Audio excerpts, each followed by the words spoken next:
ମାନେ ଆଜି ଆମେ ରଙ୍ଗ ଚିହ୍ନିବା।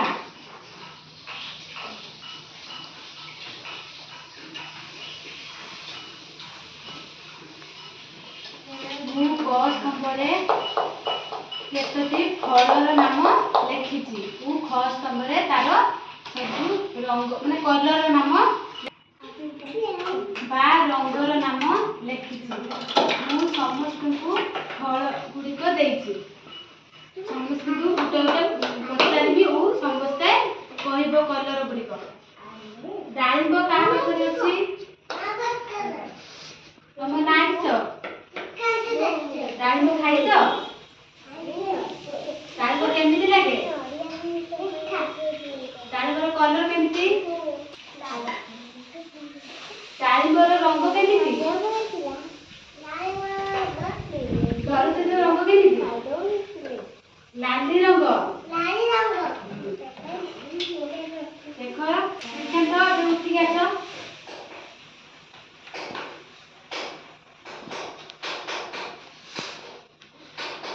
ଡାଳିମ୍ବର ରଙ୍ଗ କେମିତି?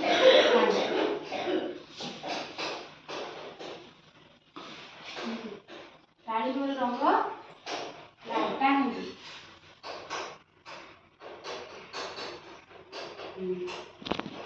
ଶ୍ରୀକାନ୍ତ ପାଇଁ ତାଳି ମାର।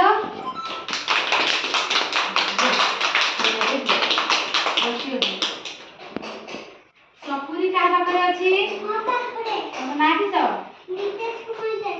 ତମେ ସପୁରୀ ଖାଇଛ? କେମିତି ଲାଗେ? ସପୁରୀ କେଉଁ କଲର ବା କେଉଁ ରଙ୍ଗ? ସପୁରୀ କେଉଁ ରଙ୍ଗ? କମଳା ରଙ୍ଗ। ସପୁରୀ ନାରଙ୍ଗୀ ରଙ୍ଗ। ତମେ ଉଠିକି ଆସ। ସପୁରୀ ପାଖରୁ ନାରଙ୍ଗୀ ରଙ୍ଗକୁ ଗାର ଟାଣ। ନିଖିଲ ପାଇଁ ତାଳି ଲଗାଅ।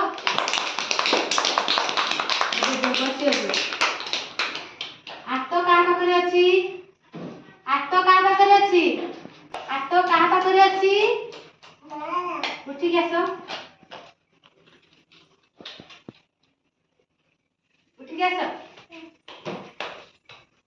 ତମ ନାଁ କିସ? ତମ ନାଁ? ଆତଟା କି କଲର ବା କି ରଙ୍ଗ? କି ରଙ୍ଗ?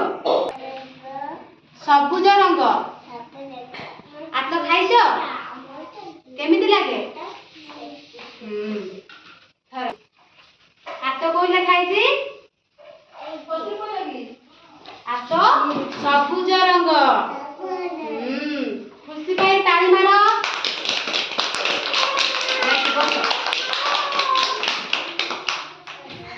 ମୂଳା କାହା ପାଖରେ ଅଛି? ତମ ନାଁ କିସ? ମୂଳା ଖାଇଛ? କେମିତି ଲାଗେ?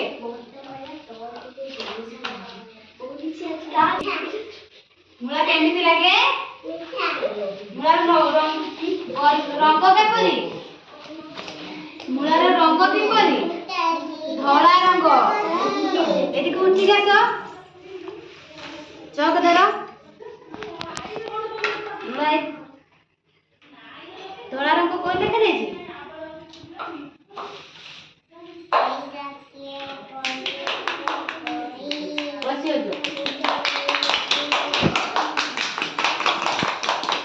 କମଳା କାହା ପାଖରେ ଅଛି? କମଳା କାହା ପାଖରେ ଅଛି? କମଳା କାହା ପାଖରେ ଅଛି? ତମ ନାଁ କିସ? କମଳା ଖାଇଛ? କିପରି ଲାଗେ? କମଳାର ରଙ୍ଗ କିପରି? ଉଠିକି ଆସ।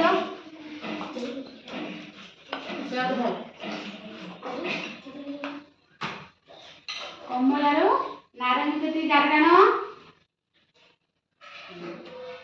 ନିଖିଲ ପାଇଁ ତାଳି ମାର। ନଡ଼ିଆ କାହା ପାଖରେ ଅଛି? ଏଠି ଉଠିକି ଆସ। ନଡ଼ିଆ ଖାଇଛ? କିପରି ଲାଗେ? ରଙ୍ଗ କିପରି ନଡ଼ିଆର?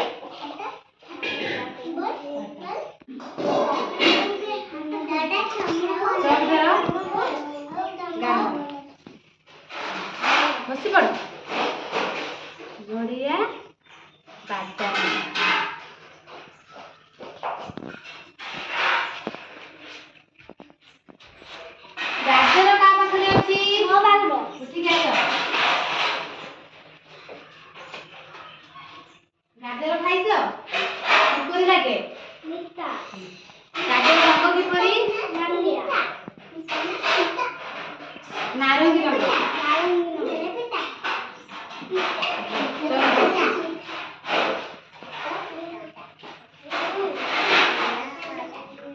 ଗାଜର କମଳା ରଙ୍ଗ।